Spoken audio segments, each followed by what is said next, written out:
Hi, my name is Genevieve Allen. This is my demonstration for Project 7, Software Development for Real-Time Embedded Systems. The goal of this project was to mount a GPS on the drone and then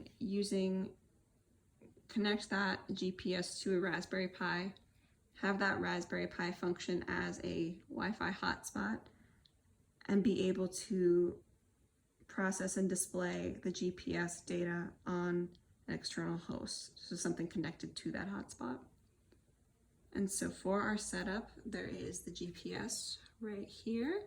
It's connected to the Raspberry Pi, and I am connected to an external power source for this demonstration for the Raspberry Pi, just because I have had issues powering the drone and the Raspberry Pi and the GPS at the same time using the LiPo battery. And so just to focus on the functionality of the drone or of the GPS, I'm just going to focus on charging the Raspberry Pi using that power source and focus on the output of the GPS. Using the GPSD library, it's possible to stream back the GPS data from the GPS to the Raspberry Pi. The Raspberry Pi then, based on things that it's installed like GPSD,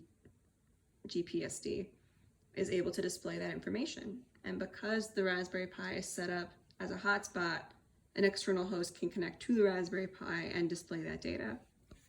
So here we have a host. This is my laptop. It is connected to the Raspberry Pi currently. Here, just to show that. That is the Raspberry Pi server. So here we see an output of data. It's describing what type of data. For example, it's pulling back. I see some references to sky, meaning it's pulling back data from the sky. This includes the different elevations, the different channels.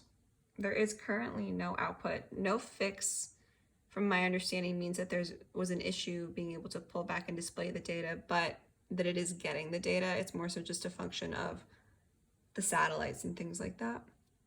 So for example, in my markdown for this project, it does have an example with the printed out data. I think it just depends on the demonstration timing. So not the best timing on my part, but it's clear that GPS is bringing back data to the Raspberry Pi. The Raspberry Pi has its own hotspot, and then a host is able to connect and display the data, although it may not be in the prettiest format at the moment. Great. Thank you so much for watching.